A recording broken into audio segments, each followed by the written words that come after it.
Okay, so let's talk about the F-35 deal.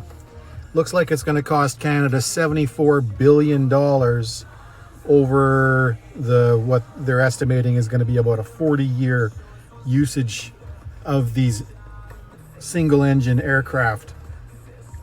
Let's talk about single-engine aircraft. Let's talk about why you never ever see a commercial aircraft of any significance with one engine. The reason why you don't see that is because if an aircraft with one engine has an engine failure, it comes down. It will glide for a little while, but it will hit the ground, okay? You're either gonna have to bail out of that plane or you're gonna have to fly it into the ground. And if the mandate of that aircraft is to patrol the Arctic Circle and northern Canada, to project sovereignty, let's think about that.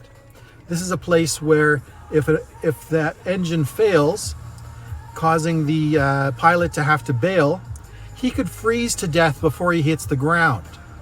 Or he could survive the fall to the ground and then freeze to death. It's frigging life-threateningly cold in the Arctic. So when you're relying on only one engine to get you there and back, let alone if there's a combat situation. Like, let's take that right off the table.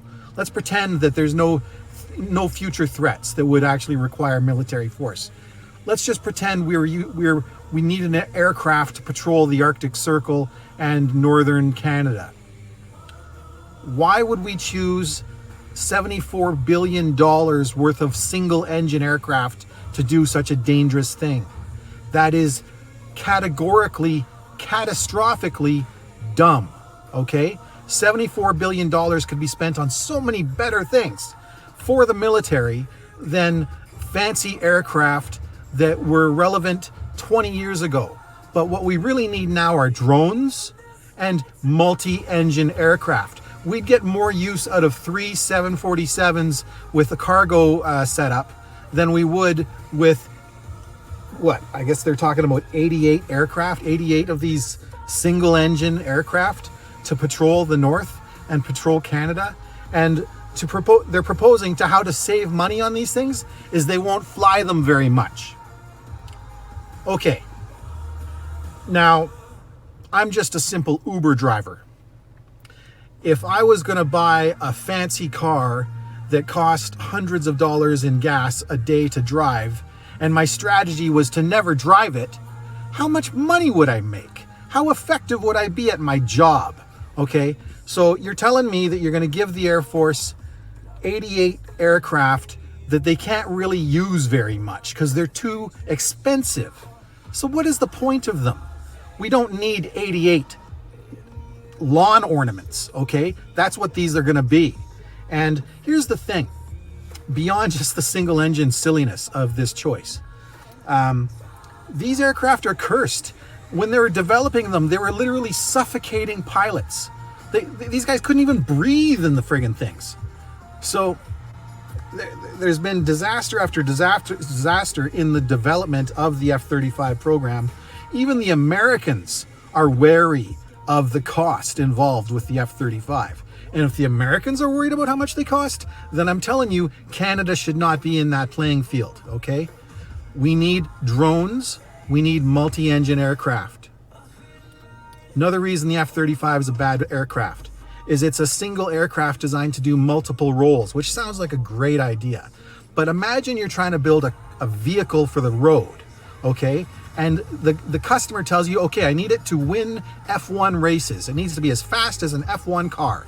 Okay, but it also has to be a delivery truck that can deliver bombs. Okay, and so it needs to have cargo capacity and big fuel tanks to get it, there and back. But also, I need it to hover. Yeah, the Marines have a version that hovers. So you're trying to make one thing do multiple things. It can't be good at all those things. It has to be bad at all of them instead of good at any one role. That's why there are such a variety of aircraft, is they serve different roles. You don't buy a truck to do an F1 car's job, just like you don't Nobody's asking you to help them move on moving day with your Porsche, So, okay, so what could we do if we didn't spend $74 billion on a bunch of aircraft that are going to decorate our lawn? Well, I'll tell you what I would do with it. I would buy every child in Canada an iPad mini. I would load those iPad minis with educational software, and I would give them to the children at the age of 3 years old. I would have little covers on them so that the parents could lock them into certain apps for education purposes, and to prevent them from using cameras and stuff like that too soon.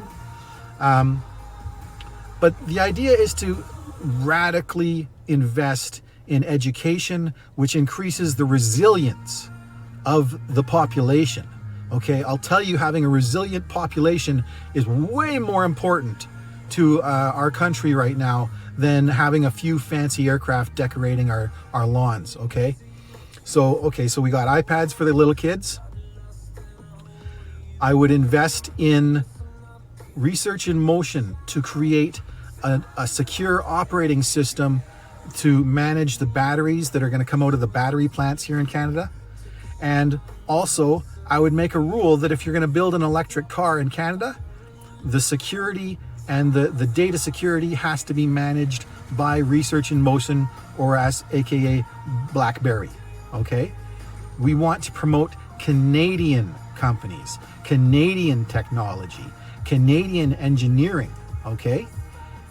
So that means Bombardier should probably bid on building some battery operated vertical lift aircraft that can carry the equivalent of a shipping container.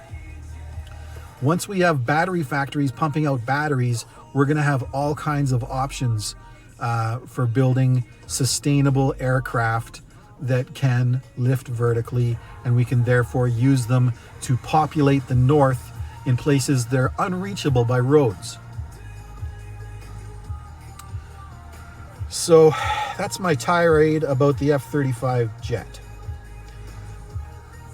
I've got other ideas too, but I don't want to talk too much. But I had to get this off my chest. The F-35 kills me. This is a bad idea. There's a reason it took 10 years to make this decision, because it was always a bad decision.